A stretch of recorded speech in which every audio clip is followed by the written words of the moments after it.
오늘은 시편 16편 말씀입니다. 16편은 흔히 말하는 대로 메시아 시편이라고 부르는 예언의 시편의 말씀들입니다. 이 시편 내용에 보면 우리 예수님의 죽으심과 또 예수님의 그 혼이 지옥에 간 뒤로 또 거기에 썩지 아니하고 부활하심을 말씀하고 있는 내용들을 담고 있는 것이죠.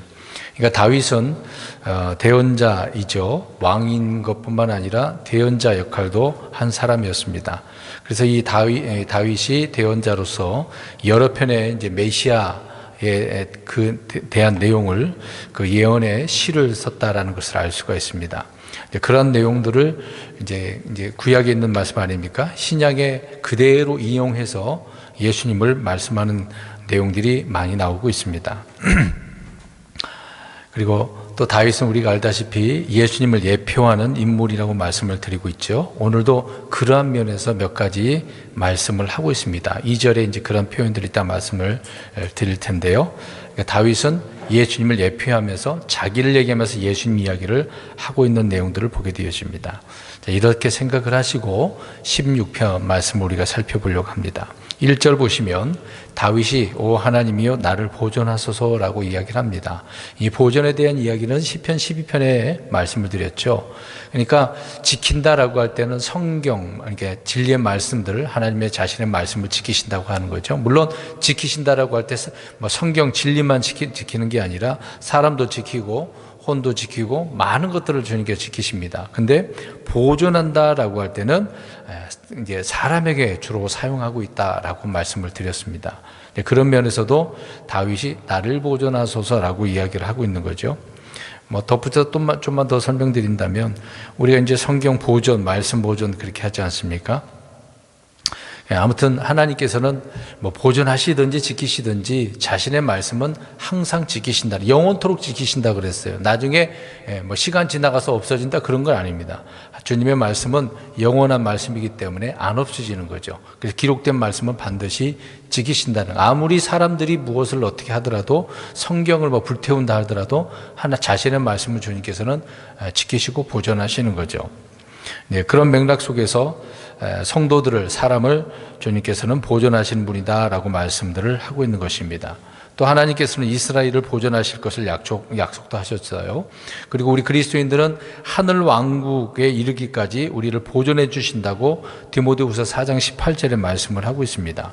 그러니까 하나님께서 이렇게 보존한다라고 할 때 그러니까 조금도 흠도 없이 부족함도 없이 떨어지는 것도 없이 지켜주신다, 보존하신다 그런 의미가 아니겠습니까? 얼마나 이런 약속의 말씀이 우리에게 힘이 되는지를 알 수가 있는 거죠.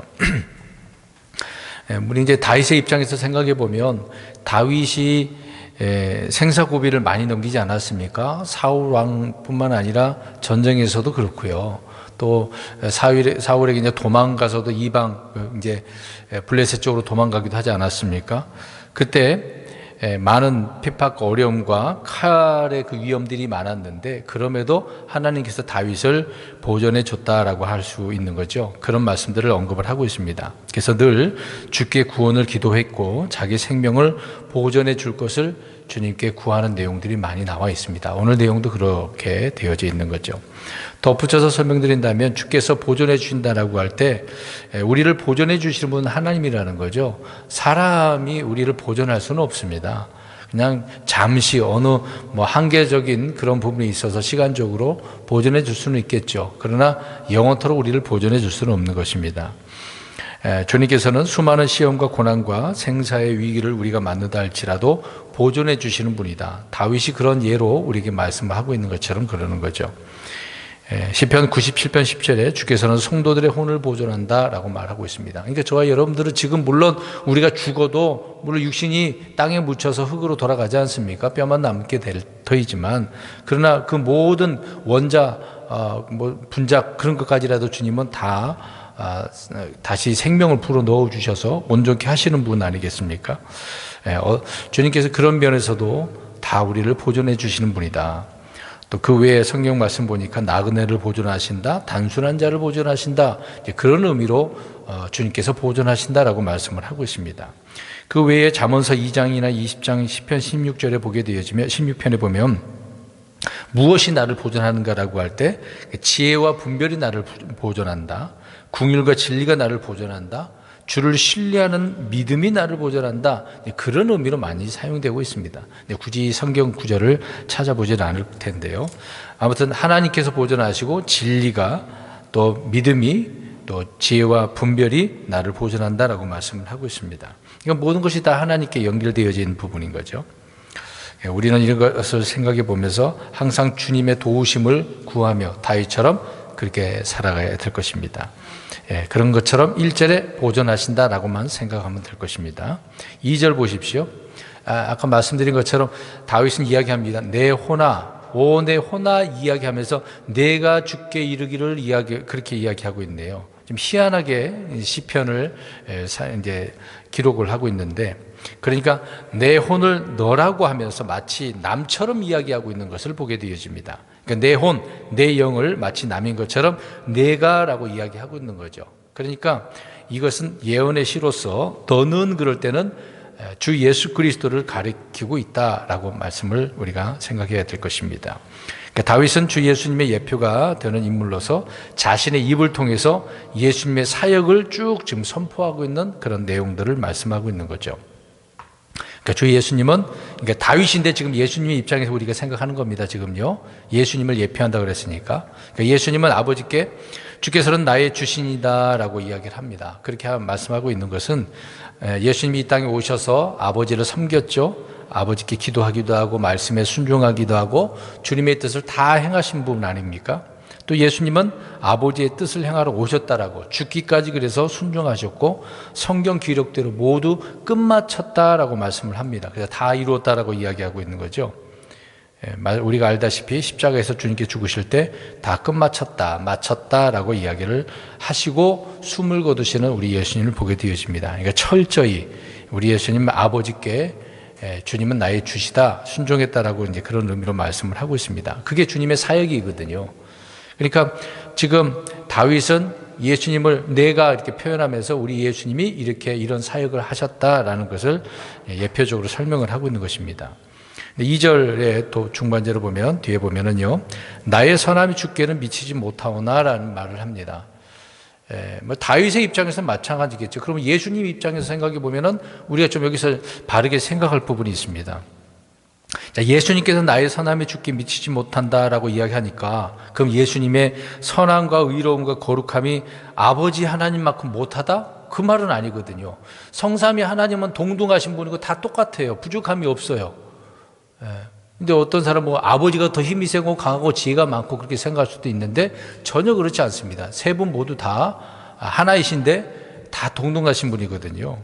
그러면 이 말이 무슨 말이겠습니까? 답은 이제 3절에 나와 있긴 하는데요. 아무튼 주 예수님의 선함과 의로움과 거룩함이 하나님보다 못하다는 그런 의미 아니라 아버지께는 미치지 못한다라고 할 때 이 땅에 있는 성도들에게는 미친다라고 말씀을 하고 있는 것입니다. 그러니까 주님의 선함이 아버지 하나님에게 있는 게 아니라 땅에 지금 비춰지기를 원하는 거죠. 그 미치게 말하고 있다. 그 얘기를 하고 있습니다.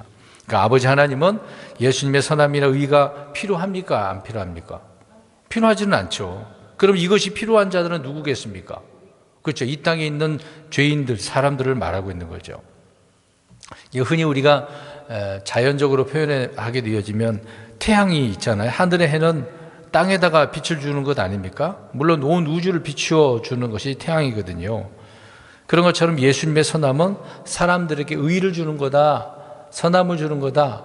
그래서 주님의 선하심이 땅에 있는 사람에게 미친다라는 것을 설명을 하고 있는 것입니다.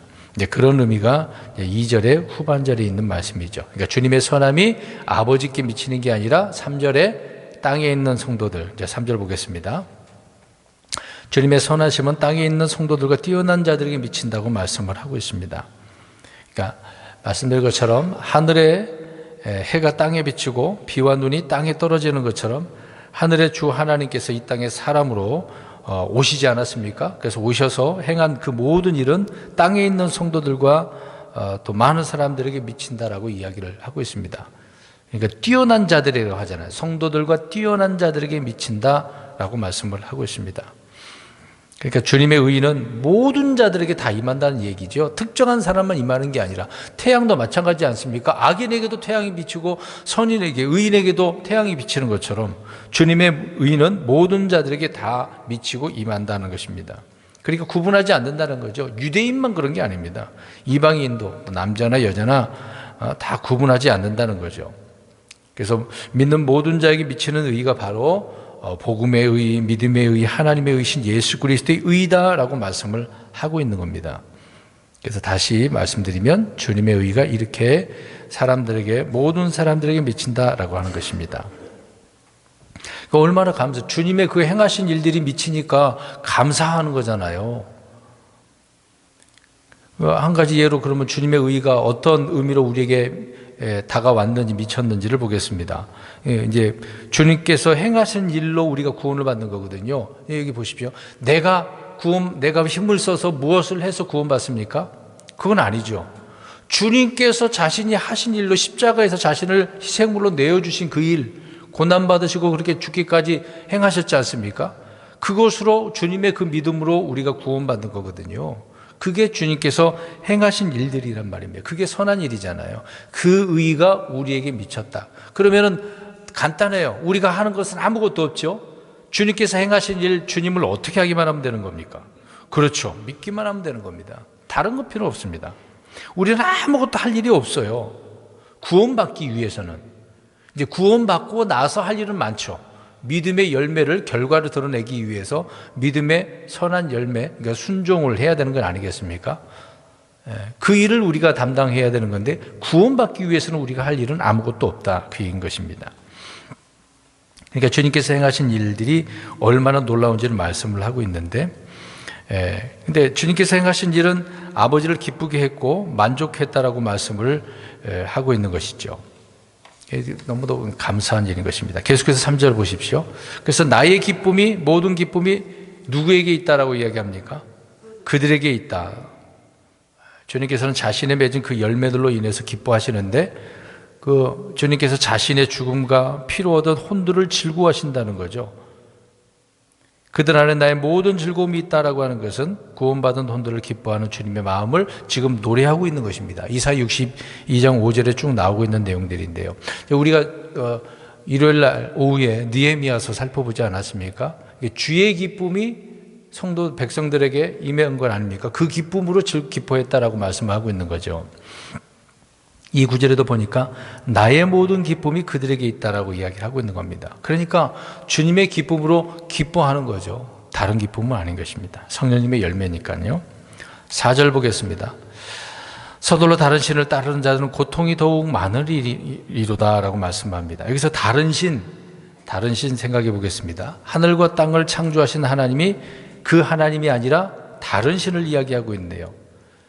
우리가 마귀를 생각해 보면 마귀가 하나님처럼 되려고, 하나님의 그 왕자에 앉으려고 얼마나 애쓰고 있습니까? 그래서 하나님처럼 행사를 하고 자기가 하나님이라고 많은 사람들을 미혹하고 있죠. 앞으로도 대환란 때 그렇게 또 하겠습니다만은. 근데 거짓 신이잖아요. 우상이 되는 것이고. 근데 우리가 구약에서 다른 신들 그러면은 뭐 우리 1월 성신들 있지 않습니까? 어떤 형상을 만들어 놓고 신들이라고 하기는 하잖아요. 그럼 여기에서 지금 다른 신 그러면 누구를 이야기하겠습니까? 마귀, 짐승인 마귀, 적그리스도, 사탄을 이야기하고 있는 거죠. 그러니까 대환란 때 거짓 대언자는 짐승의 형상을 만들고 그 짐승을 하나님으로 높이고 그를 경배하게 한다라고 말하고 있는 겁니다. 그러니까 거짓 대언자가 적그리스도를 하나님이라고 해서 섬기라고 이렇게 한다는 거죠. 이 내용은 여러 번 드렸으니까 교리적으로 앞에서도 여러 번 말씀드리지 않았습니까? 근데 사람들이 그 짐승에게 경배하지 않으면 어떻게 됩니까? 이제 경배 안 하면 누구한테 죽는 거죠? 적그리스도 거짓 대언자가 죽이는 거죠. 근데 경배를 하면 또 누구한테 죽는다 그랬어요? 하나님께. 이러나 저러나 죽는 거죠. 그러니까 그때는 무엇을 해도 죽는 거예요. 좀 심각한 그런 때를 말해주고 있는 것입니다. 하나님은 다른 신을 따르는 사람들에게 고통을 늘리신다라고 계시록 16장 이전에 말씀을 하고 있는 거죠. 그러니까 대환란 때 사람들이 받게 될 그 고통이 얼마나 큰지를 설명을 해주고 있는 겁니다. 아무튼 이제 앞으로의 그 일을 말씀드렸는데, 그러니까 이렇게 다른 신을 따르는 자들은 고통이 어떻다고요? 예, 4절 말씀처럼 더욱 많다. 더욱 많다. 지금은 아무것도 아닌 것 같죠? 앞으로는 더 많아집니다. 더 많아져요. 계속해서 4절 보십시오. 나는 그들이 드리는 피의 음료 헌물을 드리지 아니하며 라고 말을 하고 있습니다. 근데 다윗뿐만 아니라 이스라엘 사람들은 피의 음료 헌물을 드리지 않거든요. 물론 율법적인 부분이 있고 뭐 그들이 우상을 섬긴 부분도 있지만 아무튼 유대인들의 관습은 아니지 않겠습니까? 특히 가나안 풍습 중에 이런 피의 음료 헌물을 우상들에게 드린 일은 있었던 것입니다. 물론 이 우상을 섬기는 그런 이교도들에게도 피 뿌리는 그런 의식은 있어요. 유대인들만 그렇게 한 건 아닙니다. 그 나름대로 어떤 의식이 있기 때문에 그러는 것이죠. 그러나 이스라엘은 그런 법으로 주지 않았다는 것을 알 수가 있습니다. 그런 것처럼 다윗도 그렇게 하지 않았다는 얘기죠. 이 구절을 좀 예언적으로 우리가 보면은 지금의 역사적으로 살펴볼 때 카톨릭은 어떻게 합니까? 그들은 뭐 예배라고 표현하기보다 뭐 한다 그러죠? 미사가 실제 그 희생물을 드리는 의식을 하는 겁니다. 그들이 먹는 포도주가 있지 않아요? 그거를 마시면 그 피가 그 주스가 이제 주스 이제 포도주인데 누구를 상징할까요? 예수 그리스도를 상징합니다. 근데 그래서 그들은 교리적으로 화채설이라고 그래요. 그걸 먹으면 예수님처럼 된다라고 하는 교리가 있습니다. 실제 그들은 그렇게 하고 미사를 행하는 거예요. 되지도 않는 건데. 그러니까 카톨릭에 우리가 적용을 하면 그런 문제가 되는 거죠. 사실 틀린 것인데 그렇게 하고 있습니다. 그러나 이것을 우리가 대환란 때에 우리가 적용을 한다면 사악한 자들이 성도들을 죽이는 행위를, 살인하는 행위를 피의 음료를 드리는 거다라고 볼 수가 있는 것입니다. 그래서 우리가 계시록에도 보면 성도들이 목 베어서 죽인 자들이 있지 않습니까? 그래서 제단 밑에 혼들이 있어서 주님 앞에 이거 언제까지입니까? 언제까지 이런 일이 벌어집니까? 물어보지 않습니까? 그래서 이런 일들을 이제 하나님을 섬기는 거다라고 그들은 그렇게 행하는 것입니다. 정말 악한 자들은 그래요. 나쁘게 악하게 행하면서도 하나님께 하는 거다라고, 신께 하는 거다라고 이야기합니다. 이스라엘 같은 경우에는 성전이라고 하잖아요. 성전. 무서운 사람들입니다. 근데 이 유대인들도 그런 면이 많았거든요. 앞으로 이런 우상을 섬기는 사탄을 섬기는 자들은 자기들이 하나님을 섬기는 거라고 많은 사람들을 이런 식으로 죽이는 것도 서슴지 않는 거죠. 우리가 이제 사도행전 보면 그들이 금식하면서 바울을 어떻게 하려고 그래요? 죽이려고 많은 사람들이 막 달려들려고 준비하고 있었지 않습니까? 근데 그것은 누구에게 하는 거라고요? 금방 말씀드린 것처럼 하나님께. 그게 올바른 신앙이라고 그들은 생각을 하는 겁니다. 자기 동족인데도 불구하고 죽이는 일은 뭐 쉽게 하려고 하는 거죠. 계속해서 4절 보시면 그들의 이름도 내 입술에 올리지 아니하리로다. 자, 여기에 그들의 이름이라고 하니까 앞에서 다른 신을 얘기했잖아요. 그러니까 신들의 이름을 이야기합니다. 그러니까 다른 하나님의 이름이라는 거죠. 우리 하나님의 이름은 뭡니까? 여호와 하나님. 여호와 하나님. 전능하신 하나님 엘로힘도 있죠. 그러니까 오늘 다윗은 용과 마귀의 이름을 어떻게 하지 않겠다. 입술에 올리지 않겠다. 짐승의 이름을 올리지 않겠다. 그렇게 말하고 있습니다. 출애굽기 23장 13절에도 율법에 명령을 하고 있는 거죠. 다른 이름을 언급해서도 안 돼요. 주님께서 이스라엘에게 다른 신들을 언급하지 말라고, 내 입에서 들리게 하지도 말라고 말씀을 여호수아서 23장 7절에도 또 언급을 하고 있습니다. 그러니까 우리 사람의 입에서 크리스찬 같은 경우에는 이 입을 참 잘 사용을 해야 됩니다. 무턱대고 속에서 나쁜 것들이 나오니까 쉽게 나오지 않습니까? 신약 성도들에게 주신 명령은 오직 음행과 부정한 것과 혹은 탐욕은 너희 가운데서 한 번이라도 그 이름조차 어떻게 하지 말라 그랬습니까? 부르지 말라. 이게 성도에게 합당한 거라 그랬거든요. 오늘 다윗도 그러는 거예요. 그들의 이름도 내 입술에 올리지 않겠다. 이 악한 것은 입에 대지 않겠다는 얘기죠. 나오지 않도록 하겠다. 생각하지도 말아야 될 것 아니겠습니까? 우리도 조심해야 되는 거예요. 다윗이 이렇게 고백하고 있는 것처럼 우리도 우리의 입술로 믿음의 말을 많이 했으면 좋을 것 같습니다. 주의 이름을 높이고 오히려 주님을 선포하고 우리의 속에 있는 악한 것들은 나오지 않도록 조심해야 될 것입니다. 그래서 우리는 항상 주님의 이름을 부르는 자들이기 때문에 한 입에서 다른 것 많이 나오면 안 되잖아요. 단물과 쓴물이 나온 것처럼 그러면 안 됩니다. 쓴물이 나와야 돼요? 단물이 나와야 돼요? 단물만 나오면 좋겠죠. 쓴 것은 안 나오는 게 좋습니다. 근데 이스라엘을 생각해 보면 이스라엘은요, 계속해서 우상숭배에 빠져들었습니다. 이렇게 우상숭배에 빠져 그들의 입에서 얼마나 하나님을 모욕하는 신성모독하는 말들이 많이 나왔겠습니까? 때가 되게 되어지면 이 땅에는 주의 이름 한 분 외에는 어떤 이름, 다른 신들의 이름도 부르지 못하는 그런 때가 있을 것이다라고 이야기하고 있죠. 호세아서 2장 17절에 보면 아예 다른 신들의 이름이 기억되지도 않는다고 이야기합니다. 그러니까 오직 주님의 이름만 부르게 되어지는 거죠. 그러니까 나중에 우리가 하나님과 영원토록 살게 되면 정말 주님의 이름만 부르는 거거든요. 믿음의 사람들 그때 다 이름도 부르겠습니다만은 이 악한 다른 신들의 이름을 언급도 하지 않게 된다. 또 스가랴서 13장 2절에 보면은요, 그날에는 주께서 우상들의 이름을 끊어버리겠다라고 이야기합니다. 더 이상 소리를 못 내게 한다는 얘기죠. 5절 보겠습니다.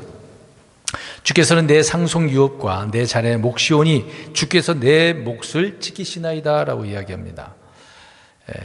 주님께서는 믿는 자들에게는 상속과 보상을 주시는 분이죠. 우리에게는 자꾸 주님께 뭔가 주시려고 그래. 뭔가 보상을 해주려고 그러는 거죠.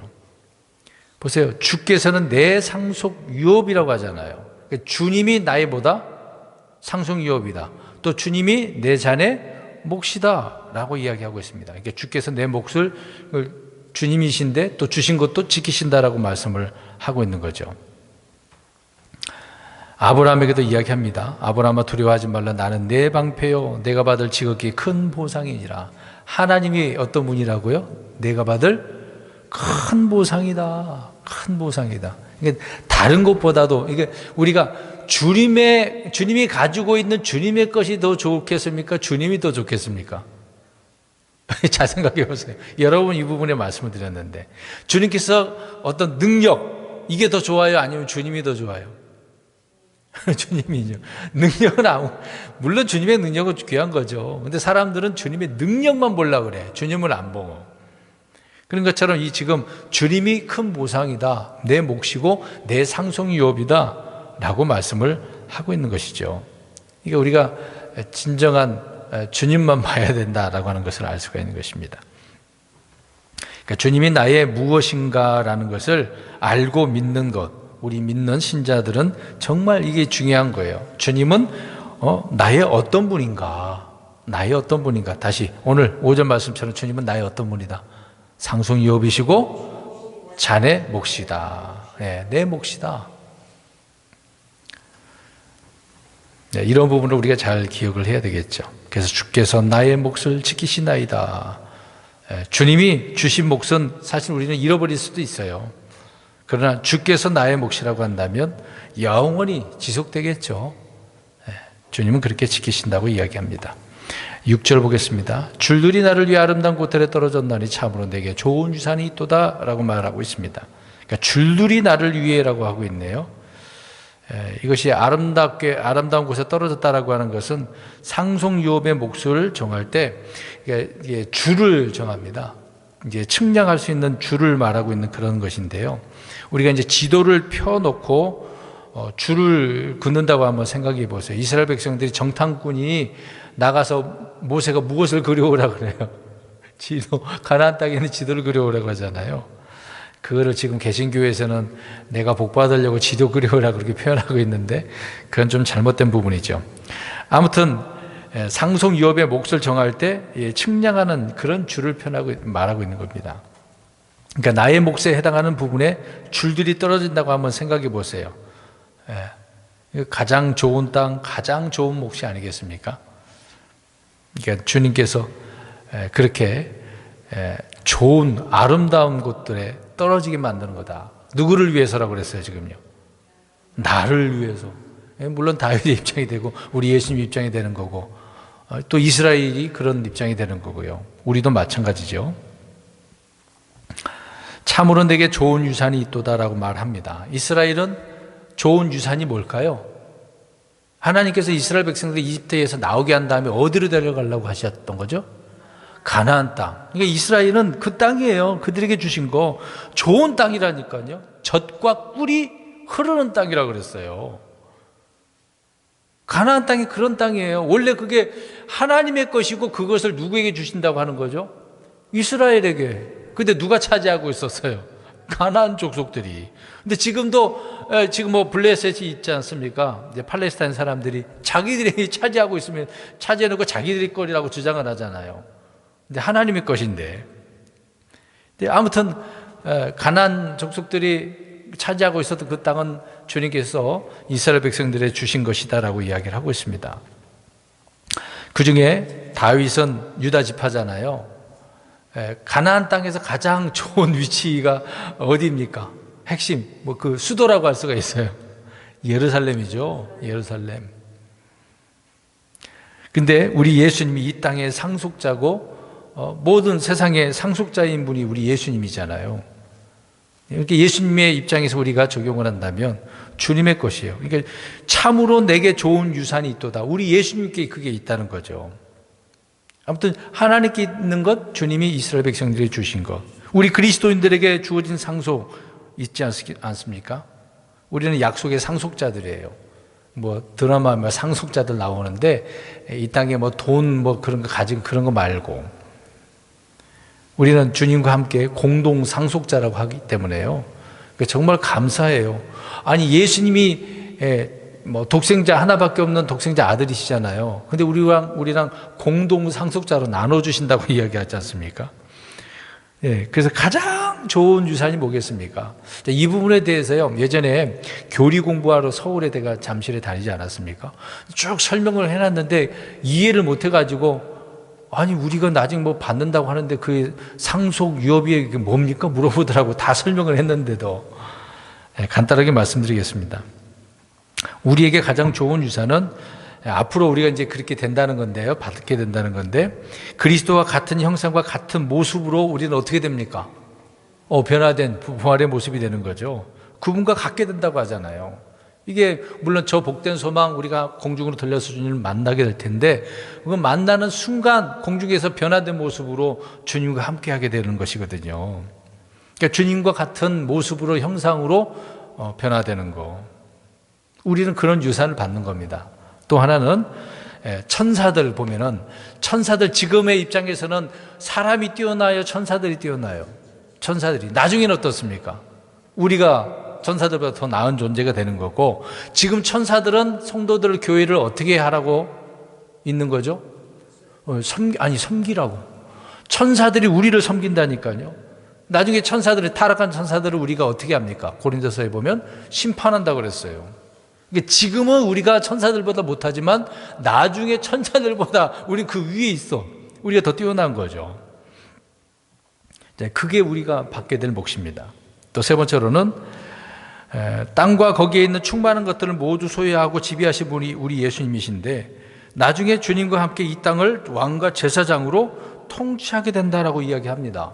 그러니까 앞으로 천년왕국 동안에 우리가 통치하는 거 이걸 우리가 받을 상속 보너스가 되는 거죠. 그게 몫이 되는 겁니다. 네 번째로 우리가 주님을 각자 열심히 섬기는 대로 또 일한 대로 수고한 대로 또 주를 위해 고난을 받은 것에 대한 보상들을 받는다고 하잖아요. 우리가 앞으로 그런 상들을 많이 받게 될 것입니다. 열심히 일한 대로 받게 될 거예요. 무엇을 받게 될지 특별히 또 우리가 바울이 얘기한 것처럼 5가지 관이 있잖아요. 정말 감사해요. 그런 걸 받게 된다고 하니까. 5번째로는 요한복음 14장에 나오지 않습니까? 처소들이라고 하는데 맨전, 이게 영어로 맨션 이렇게 표현하고 있습니다. 우리는 새 예루살렘 도시에서 우리가 거하게 될 그 집이 있어요. 그리고 여섯 번째로는 하늘에 쌓아둔 보물이라고 그랬으니까 우리는 지금 이 땅에서 하늘에 보물을 쌓아둘 수가 있어요. 믿음의 선한 행위를 통해서요. 그런 것들이 다 우리에게 주어질 몫이다라고 이야기를 하고 있습니다. 우리 그리스도인들이 그런 거예요. 이스라엘 입장에서는 땅이고요. 그들에게는 또 주님께서 또 물질의 복도 주신 것 아니겠습니까? 아무튼 저와 여러분이 이 땅에서 저 하늘에 쌓은 보물은 단 하나도 없어지지 않고 그대로 주님께서 저와 여러분들에게 나눠주시게 될 것입니다. 7절 보겠습니다. 나를 권고하신 주를 내가 찬송하리니 라고 이야기합니다. 나를 권고한다, 조언한다, 어떤 분별을 주셨다, 그런 의미의 말이죠. 그런 주님 앞에 내가 찬송하겠다라고 이야기를 하고 있습니다. 그냥 한국말로는 찬송인데 영어로는 블레스라고 하는 단어를 썼거든요.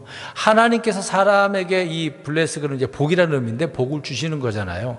사람이 사람에게 하면은 축복한다라는 의미가 되는 겁니다. 그러면 사람이 하나님 앞에 이 블레스라고 하는 단어를 사용하면은 우리가 하나님을 축복한다라고 할 수는 없잖아요. 그때는 찬송한다, 경배한다, 그렇게 되겠죠. 송축한다, 그런 의미로 사용되어집니다. 근데 여기에 또 내 속 중심도 밤에 나를 훈계한다라고 이야기하고 있네요. 이 단어를 좀 말씀드리려고 하는데, 속 중심, 예전에 우리가 레위기서를 보지 않았습니까? 심장 우리 얘기할 때 마음을 이야기하잖아요. 그래서 헐트라고 하지 않습니까? 심장이 마음을 이야기하는 거고, 그러면 속 중심, 속을 이야기할 때는 그 단어가 뭐였던 거죠? 기억 안 나십니까? 콩팥, 신장이죠. 심장과 신장을 구분해야 됩니다. 그러니까 레위기서에 보면은 영어로 레인즈, 이제 그게 신장이거든요.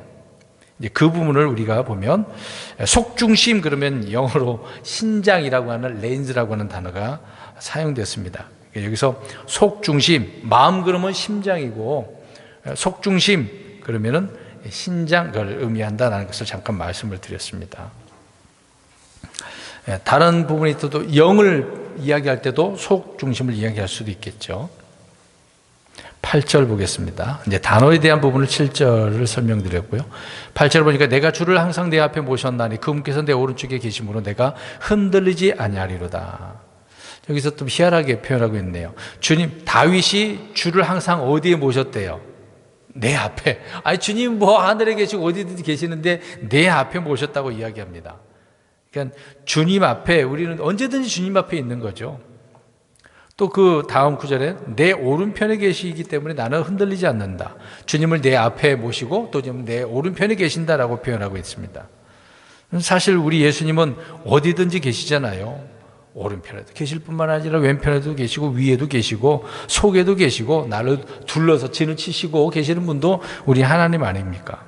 어찌됐든 간에 우리는 그런 분이 내 옆에 이렇게 계시니까 어때요? 오늘 말씀처럼 금방 읽었잖아요. 8절에 끝부분에 내가 뭐 하지 않는다? 흔들리지 않는다, 요동하지 않는다는 얘기죠.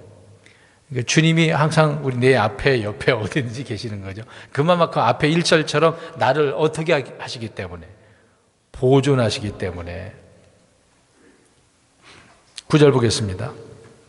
이러므로 내 마음이 즐겁고 내 영광이 기뻐하며 내 육체도 소망 중에 안식하리니라고 말씀하고 있습니다. 그러니까 다윗은 주님의 기쁨으로 지금 충만한 상태예요. 얼마나 막 기쁨이 넘치는지 모릅니다. 그래서 내 마음이 즐겁다라는 표현을 하고 있습니다. 이 말은 주를 섬기는 자들에게 주어지는 기쁨이 되겠죠. 앞에서 말씀드린 것처럼. 그러니까 우리 주님은요, 믿는 사람들에게 마음의 평안을 주시고 기쁨도 주시고 힘도 주시고 자유도 주시고 쉼도 주시고 그러는 거죠. 그러니까 우리는 바울이 이야기하고 있는 것처럼 항상 기뻐하고 모든 일에 감사하는 거죠. 주님의 기뻐하라고 하는 그런 명령을 받았기 때문에, 주께서 기쁨을 주셨기 때문에 기뻐한다라는 것입니다. 또 내 영광이 기뻐한다고 이야기하고 있네요. 물론 이 영광 역시 주님께서 주신 영광이죠. 사실 우리가 하나님 영광을 가로챌 수 있습니까? 그러면 안 되죠. 하나님께서 내 영광을 다른 자에게 주지 않았다 그랬습니다. 항상 그래서 우리는 하나님께 영광을 돌려드려야 돼요. 근데 물론 하나님도 우리에게 영광을 받게 하시죠. 그렇게 받았으면 어떻게 해야 된다는 거지. 내가 영광을 누리면 안 되고 그 영광을 받았습니다마는 역시 하나님 앞에 돌려드리는 거죠. 주께서 주신 거 받으시옵소서라고 하는 거죠. 어쨌든 간에 내가 그 영광을 받으면 기쁘잖아요. 그러니까 우리 하나님께서도 성도들에게 영광을 주셔요. 뭐 달의 영광, 해의 영광, 별의 영광이 다르다고 한 것처럼 우리 그리스도인들에게도 다 영광을 다르게 또 다른 영광을 주시겠죠. 다시 9절을 보시기 바랍니다. 내 육체도 소망 중에 안식하리니 라고 이야기합니다. 자, 앞에서 잠깐 얘기한 것처럼 자, 여기서 육체가 나왔어요. 이 육체가 소망 중에 안식한다라는 말이 무슨 의미일까요? 죽음을 이야기하고 있는 거예요. 안식한다라고 할 때 쉼을 얻는다는 거 아닙니까? 사실 우리가 이제 열심히 뭐 수년, 수십 년간을 살다가 죽게 되는 거잖아요. 죽으면 쉰다라고 하지 않습니까? 안식한다고 하는 거죠. 그러니까 몸이 죽는 것을 사망의 짐 또는 안식이라고 표현을 하고 있습니다. 네. 피곤하면 뭐 자는 것처럼 아무튼 쉰다라고 그런 표현을 하고 있습니다. 자, 다윗은 자신의 죽음을 일컬어 내 육체도 소망 중에 안식한다라고 이야기를 하고 있습니다. 말씀드린 것처럼 이 소망은 또 죽음에 대해서 죽었지만 부활한다라고 하는 그런 의미가 또 되는 거죠. 사망 권세 깨고 주님은 어떻게 하셨습니까? 부활하셨죠. 그러니까 잠에서 깨듯 죽음에서 깨는 것이 부활이라고 말하고 있는 겁니다. 그러니까 죽음과 부활을 같이 이야기를 하고 있는데요. 그러니까 우리 주님은 죽으실 때 셋째 날에 있을 부활을 바라보셨다고 하지 않았습니까? 그러니까 셋째 날이라고 하는 그런 표현들도 많이 나오고 있습니다. 뭐 구약 성도들도 부활을 소망하잖아요. 나사로가 죽었을 때도 마르다가 부활할 줄 알았어요. 근데 예수님은 무슨 부활을 얘기했습니까? 나를 믿는 자는 죽어도 살겠고, 그렇죠? 사람인 자는 영원히 죽지 아니하리라. 야, 내가 그렇게 부활해 주라고. 너희들도 이렇게 된다고. 그 부활을 이야기하고 있는 나중에 부활할 그 생각만 했던 거죠. 마르다가요. 구약 성도들이나 신약 성도들은 모두 부활을 소망하며 안식하는 겁니다. 이게 죽지 않고 공중에 들림 받으면 감사할 일이지만 죽어도 우리는 어떻게 되는 거죠? 부활하죠. 이런 소망으로 살아가는 겁니다. 그래서 이 땅에서 죽음을 두려워하지 않는 거죠. 우리 그리스도인들은 두려워하지 않아야 됩니다. 물론 아파갖고 암 걸리고 그러면 심각한 스트레스 받아갖고 여러 가지 헛된 생각을 할 수도 있는데 어찌됐든 간에 우리는 그 죽음을 뛰어넘는 부활의 소망이 있기 때문에요. 항상 언제든지 이런 확실한 믿음 속에 살아가야 되는 것입니다. 10절, 이런 주께서 내 혼을 지옥에 남겨두지 아니하시고, 아까 이제 예수님께서 죽으셨는데 예수님이 어디로 가셨는가를 설명을 하고 있는 겁니다. 또 주의 거룩한 자가 썩음을 보지 아니하게 하실 것이라고 이야기하고 있네요.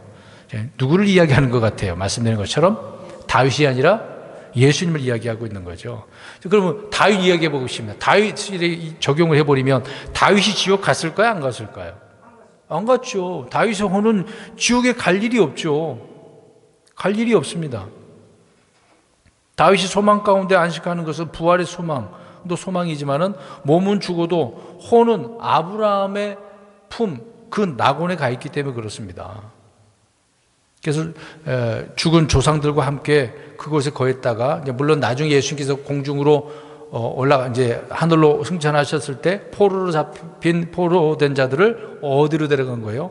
낙원으로. 그러니까 낙원은 이 땅에 없고 지금은 어디 있습니까? 하늘에 있다는 거죠. 과거에는 땅에 있었는데 사실 이 부분은 저는 과거에 이해도 못했습니다. 몰랐었습니다. 그냥 죽으면 그렇게 끝난 줄 알았어요. 그 교리적인 부분도 좀 이해를 해야 되겠죠. 자, 아무튼 여기 10절에 이는 주께서 내 혼을 지옥에 남겨두지 아니하시고 라고 하는 것은 다윗 자신이 아니라 예수님에 관한 예언의 말씀이기 때문에 그렇습니다. 자, 예수님께서 죽어서 묻히셨지만 예수님의 혼은 어디로 가셨어요? 지옥에 가셨어요. 가야 돼요. 죄 지으면 죄의 싹은 사망이니까 그 죄를 지은 자는 죽어서 어디로 가는 거죠? 지옥에 가야 되는 것입니다. 예수님께 친히 지옥을 가셨어요. 근데 이 말하면 또 사람들이 놀래죠. 안 믿어서 몰라서 그렇습니다. 사도행전 2장 27절과 37절에 우리가 보면 알 수 있는데, 이는 주께서 내 혼을 지옥에 남겨두지 아니하시고 주의 거룩한 자가 썩음을 보지 아니하실 것이기 때문이다. 사도행전 2장 27절에 이 구절을 그대로 인용했다니까요. 그러니까 지금 16편은 누구를 예언하고 있다? 예수님을 예언하고 있다. 또 사도행전 2장 31절에 보면은요, 또 이것을 미리 보았으므로 그리스도의 부활에 대하여 말하기를 그의 혼이 지옥에 남겨지지 아니하였고 그의 육체도 썩음을 보지 아니하였느니라 하였느니라, 이렇게 말씀을 하고 있습니다. 그러니까 부활에 관한 예언의 말씀을 언급을 하고 있는 거죠. 예수님의 혼은 죽어서 지옥으로 갔는데 거기에 그냥 계속 있는 게 아니라 또 썩지도 않을 뿐더러, 그렇죠? 주님께서 다시 일으켰다라고 하는 것을 말씀을 하고 있습니다. 며칠 만에요? 3일 만에. 우리 예수님이 저와 여러분을 위해서 죄가 되셨죠. 율법의 저주가 되셨죠. 비록 몸은 죽었지만 썩음을 보지 않았죠. 혼은 지옥에 갔는데 몸은 땅에 있으면 나중에 어떻게 됩니까? 썩는 거잖아요. 근데 썩지 않았잖아요. 3일 만에 부활하셨고. 예수님이 어떤 분이라는 걸 설명하고 있었던 거죠. 지금 우리가 죽으면 우리의 혼은 어디로 갑니까? 셋째 하늘 낙원으로 가는 거죠. 하늘에 있는 거. 몸은 어디로 가죠? 죽으면 땅에 묻히죠. 영은 어떻게 됩니까? 하나님의 품으로, 하나님의 것이니까. 물론 나중에 합쳐질 것입니다. 죽어서 혼이 지옥에서 나와서 부활한 사람은 구약에서 요나밖에 없습니다. 요나도 지옥 갔어요. 자, 요나 입장에서 생각해 보겠습니다. 요나가 물에 빠져서 죽었어요. 네, 죽었어요, 안 죽었어요? 죽었다니까요. 이제 고래 뱃속에서 사람들은 요나가 살아있는 줄 알아. 거기서 기도했다고 생각을 하잖아요. 그러면 말이 안 맞. 요나가 이제 예수님을 예표하고 있는 건데 요나가 그러면 몸은 죽어서 어디에 있는 거죠? 지금? 아니요, 몸. 고래 뱃속에. 요나의 혼은요? 지옥에 갔다니까요. 네. 그것을 예표를 하고 있는 거죠. 그러니까 구약에서 요나가 지옥에 가서 나와서 부활한 사람이고 신약에서는 우리 예수님밖에 없는 거죠.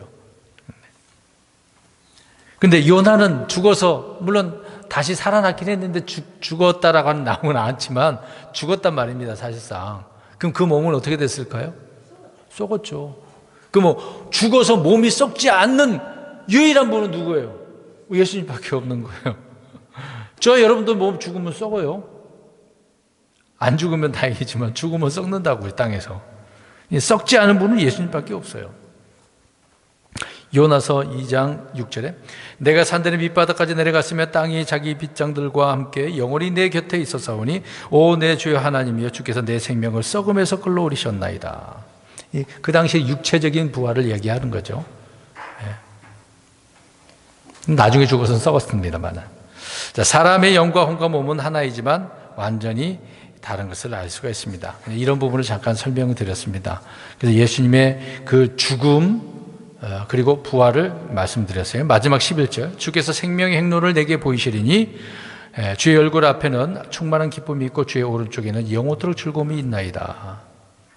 생명의 행로를 내게 보이신다라고 하는 것은 죽음에서 부활을 말하고 있는 겁니다. 그러니까 사망의 몸이 일어나고 혼이 지옥에서 나와서 생명을 얻는 과정을 생명의 행로다라고 이렇게 생각하면 될 것 같아요. 생명의 행로. 생명이 어디 걸어간 것처럼 이렇게 생각하지 말고 그 과정을 지금 설명하고 있는 거죠. 지옥에서 나와서 생명을 얻는 그 과정, 설명을 하고 있는 겁니다. 그래서 예수님은 생명 행로를 따라서 부활하셨다 라고 하는 거죠. 그래서 그 부활하신 주님 앞에는 무엇이 있다고 얘기하는 거예요? 금방 이거잖아요. 충만한 기쁨이 있고 오른쪽에는 즐거움이 있다. 얼굴 앞에는 충만한 기쁨, 주의 오른쪽에는 영원토록 즐거움이 있다. 그런 기쁨을 누리게 된다는 거죠. 앞으로 우리가 부활을 통해서 충만한 기쁨과 자유와 즐거움을 누리면서 영원토록 주님과 함께 행복하게 살 겁니다. 지금의 행복은 아무것도 아니고 주님을 실제 우리가 보면서 섬기면서 찬양하면서 살게 되는 거잖아요. 이런 소망을 가지고 주님 속히 오세요. 오늘도 내일도 늘 순간순간 생각하면서도 주님 약속대로 속히 오시옵소서 이렇게 기도하시면서 주를 소망하며 나아가는 저 여러분들이 되었으면 좋겠습니다.